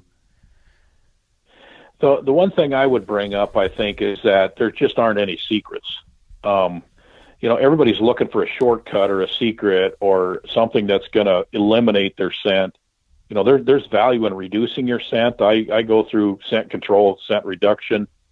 And that's just one of the symptoms, I guess I would say, of people that there's so many people that want to go out and shoot a big buck, and they just think that there's some kind of, if I can just figure out a shortcut, you got to do the work. You just have to put the time in, bust your hump, and do the work. And, you might get lucky and shoot a buck once in a while, but if you're going to consistently shoot a mature buck, you got to put your time in and get out there. Yeah. So that don't look for shortcuts. That's my advice. Commit to the process. Yeah. I think that's just about as good of a piece of advice to end on as we could ever ask for. So Bernie, I know you've got a lot of stuff that you're putting out there into the world for people to check out and learn from. Where can people find all your stuff? Two things, actually three, because I have a YouTube channel. It's got 3.5 million views now, so it's doing all right. And you can see the video of this buck I shot in Manitoba. I just put that up. And it's Bow Hunting Road. So if you go to YouTube and do a search for Bow Hunting Road, you can buy my book at BernieOutdoors.com. That's the freelance bow hunter book, and it's about the traveling hunter that goes to other states and hunts public land. And then the other one is this email blast that I've been putting out called Bucks, Bulls, and Bears. And I've had a lot of fun with this, and I've got 38,000 people subscribing to this. Can you believe that? It's just going bonkers on me. And it's called Bucks and Bulls and Bears. I send it out every Tuesday. It's just got a lot of cool stuff. It's got some articles, it's got some cool videos, some fun stuff, and a little humor in there too. And that just goes out every Tuesday. So if you go to bucksbullsbears.com and just sign up for that email, it's free. If you get sick of me, you can just unsubscribe. But like I said, that goes out once a week, and there's a lot of public land stuff in there, and hunting information, and then some cool videos. It's a lot of fun, and that's kind of taken on a life of its own. I'm kind of surprised that it's already up to 38,000 subscribers. That's a lot of folks taking a look at an email. I feel like I'd feel a lot of pressure if I was sending an email. I get nervous when I'm sending one person an email to make sure I got my words right. Well, that's cool though. That's awesome. Well, I'll make sure to include links in the blog post for this podcast. I'll have links to everything you just mentioned, so people can go check it out. So thank you, Bernie. I really appreciate you taking the time to chat with us about all this. All right. Appreciate the opportunity. Thank you. Of course. Good luck this season. And that will do it for us today. So, big thank you to Sitka Gear, Yeti Coolers, Matthews Archery, Maven Optics, the Whitetail Institute of North America, Trophy Ridge, and Huntera Maps. Big thanks to these partners of ours who help keep the lights on, who keep the podcast coming out, who keep the website up and going. We couldn't do it without them. So, if you're looking for some new gear, check those guys out. They make some of the best stuff in the business. Moving on, of course, thanks to all of you for listening. I appreciate it. And if you're hitting the woods in the coming days, good luck out there. Be safe, have fun, and stay wired to hunt.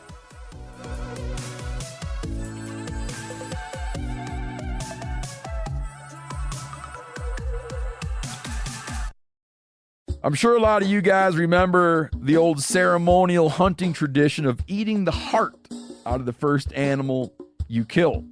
Meat from those organs are among the most nutrient-rich foods on the planet. You can get those same benefits your ancestors craved via convenient daily capsules from Heart and Soil. Find out more at heartandsoil.co. And remember, use code MeatEater for 10% off your purchase. You ever get that feeling the walls closing in, the concrete jungle suffocating you? You crave some wide open spaces, the chance to connect with nature, maybe in a spot all your own. Well, head over to land.com. They've got ranches, forests, mountains, streams, you name it. Search by acreage. You can search by location. You can search by the kind of hunting and fishing you're dreaming of. Land.com. It is where the adventure begins.